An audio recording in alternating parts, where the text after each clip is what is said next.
Nalipay, inspirasyon o espirituhalong koneksyon sa ilang espesyal na araw. Ang Ginoo Manaw sa kanila. may umang ng Ginoo, ito kami kanimo uban ang mga pasalamatan ng mga kasing-kasing alam niya ito sa ulo sa layunin sa kinabuhi. Kami nang ayaw sa padayon ng mga pagmanalang niya kanila tungkol kay ilang ipauswag ang ilang mga kinabuhi sa dinig mahirap na mga paari.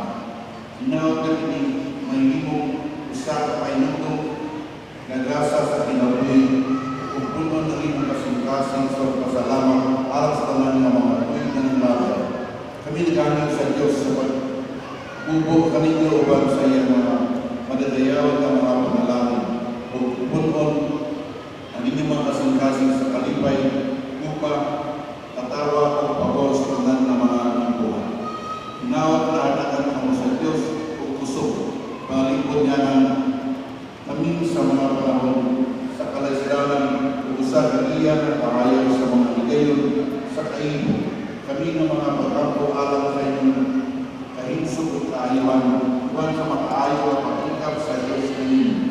Pagpaiuli o pagbago sa inyong mga puso, santang at tayo po sa inyong panaw ang Diyos maghatag. Ganinyo kas alam, iyak at ilaw, sabot, tinawag na inyong mga pagkaman. Malandungan ang kaayo o uloy sa Ginoo puno sa mga panalangin, kalagaya, kaisog, kalinaw, nagipa, nalaginan sa maayong pangluwas, kalipay. Malipay, naataw, matawan, ginawag ka, kamuntanan, adunay, taas mga kapigan na puno sa pinaw, katuyuan, wala ang direksyon. Ang Ginoo magpalangin kaninyo, umabantay kaninyo. Ang Ginoo magilas sa inyo, kaninyo maluway kaninyo. Lingin sa Ginoo niyang mga anak kaninyo at ang karunia o pagkain. Pagkawalan bilisanan sa alam sa Ama, sa Anak, sa Espiritu Santo. Amen.